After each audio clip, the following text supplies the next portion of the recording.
राधे राधे दोस्तों, आइए नवरात्रि के 5वें दिन माता स्कंद की पूजा की जाती है। तो स्कंद माता की कथा सुनते हैं। माता के स्कंद स्वरूप में देवी की 4 भुजाएं हैं। ये दाहिनी ऊपरी भुजा में भगवान स्कंद को गोद में पकड़े हैं और दाहिनी निचली भुजा जो ऊपर को उठी है उसमें कमल पकड़ा हुआ है तथा बाईं ऊपरी भुजा आशीर्वाद मुद्रा में है और बाईं निचली भुजा जो ऊपर उठी है उसमें कमल पकड़े हुए हैं। माँ का वर्ण पूर्णतः शुभ्र है और कमल के पुष्प पर विराजती हैं। इसलिए स्कंद माता को पद्मासना देवी भी कहा जाता है। इनकी गोद में कार्तिकेय बैठे होते हैं, इसलिए इनकी पूजा करने से कार्तिकेय की पूजा अपने आप हो जाती है, वंश आगे बढ़ता है और संतान संबंधी सारे दुख दूर हो जाते हैं। घर परिवार में हमेशा खुशहाली रहती है। स्कंद माता की सवारी शेर है। स्कंद माता की पूजा करने से मनोकामनाएं पूर्ण होती हैं और साधक को इस मृत्यु लोक में परम शांति का अनुभव होने लगता है। माता की कृपा से उसके लिए मोक्ष के द्वार खुल जाते हैं।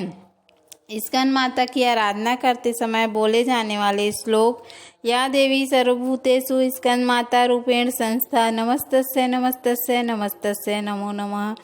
भगवान शिव का विवाह देवी सती से हुआ था और देवी सती ने अपने पिता दक्ष प्रजापति द्वारा आयोजित अनुष्ठान में अपने पति शिव जी का अपमान देखा तो ये दुख, ग्लानि और क्षोभ से भर कर उन्होंने वहीं यज्ञ भूमि में यज्ञ कुंड में अपनी देह त्याग दी थी। माता सती के देह त्यागने की समाचार से शिव जी बहुत क्रोधित हुए थे और उन्होंने पूरा यज्ञ तहस नहस करने के बाद सांसारिक जीवन से वैराग्य ले लिया था और वे गहन तपस्या में लीन हो गए थे। उसी समय एक राक्षस तारकासुर से ब्रह्मा जी को प्रसन्न करने के लिए कठोर तप किया। कठोर तप करने के कारण ब्रह्मा जी प्रसन्न हो गए और उनके सामने प्रकट होकर उनसे कहा, तुम्हें जो भी वरदान चाहिए मांग लो। तो तारकासुर कहने लगा कि आप मुझे अमर कर दीजिए। तो ब्रह्मा जी ने कहा कि इस पृथ्वी पर आया है जो जिसने जन्म लिया उसे मरना तो होगा ही। उसी समय तब तारकासुर ने सोचा कि मैं ऐसा कोई वरदान मांगूं जो संभव ना हो तो मेरी मृत्यु कभी ना होगी। तारकासुर का मानना था कि भगवान शिव सती के वियोग में अपना विवाह नहीं करेंगे तो उनके कोई संतान नहीं होगी। तो उसने कहा कि मुझे ऐसा वर दीजिए कि शिव जी संतान मेरा वध करे। तारकासुर की बात सुनकर निराश होकर ब्रह्मा जी ने तथास्तु कहकर अंतर्ध्यान हो गए। अब तारकासुर ने मदमस्त होकर लोगों पर अत्याचार करना आरंभ कर दिया। उसने स्वर्ग पर अपना राज स्थापित करने के लिए स्वर्ग पर अपना आक्रमण कर दिया। जब सभी देवतागण तारकासुर के अत्याचारों से परेशान हो गए तो उन्होंने सोचा कि किस तरह शिव जी को पुनः विवाह के लिए मनाया जाए। उधर सती ने राजा हिमाचल की पुत्री के रूप में पुनः जन्म लिया था। तो नारद जी सभी देवताओं के कहने से शैलपुत्री के पास पहुँचे और उन्हें अपने पूर्व जन्म के बारे में बताया। साथ ही कहा कि यदि वे अपने पूर्व जन्म के पति भगवान शिव को इस जन्म में पति के रूप में चाहती हैं तो उन्हें कठोर तपस्या करनी होगी। शैलपुत्री ने नारद जी की बात मानते हुए भगवान शिव को पाने के लिए कठोर तपस्या आरंभ कर दी। उन्होंने हजारों वर्षों तक बिना अन्न के धूप और वर्षा में रहते हुए कठोर तपस्या की। उनकी तपस्या से भगवान शिव प्रसन्न हो गए और देवी पार्वती और भगवान शिव का पुनः विवाह हो गया।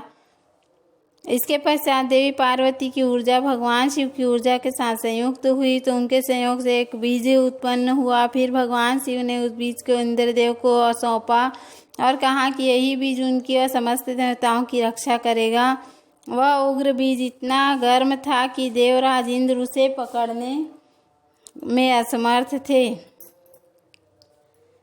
तो उसके बाद स्वयं अग्नि देवता उस बीज को ले जाते हैं, पर यह बीज इतना गर्म था कि अग्निदेव भी उसे ले जाने और संभालने में असमर्थ होते हैं।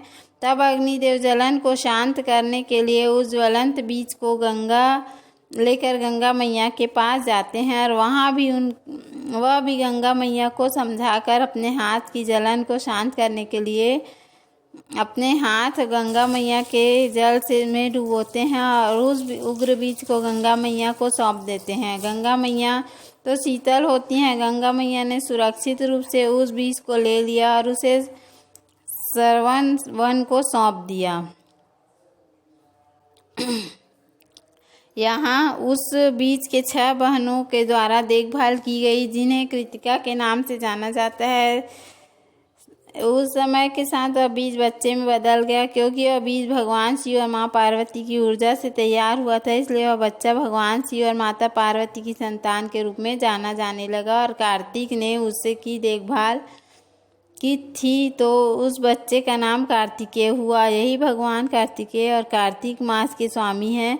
इस मास की पूर्णिमा कार्तिक नक्षत्र में होती है। बड़े होकर वीर योद्धा कार्तिकेय ने तारकासुर के साथ युद्ध किया और उस युद्ध में तारकासुर को पराजित कर उसका वध कर दिया और पृथ्वी को और सभी देवताओं को तारकासुर के अत्याचार से मुक्त किया।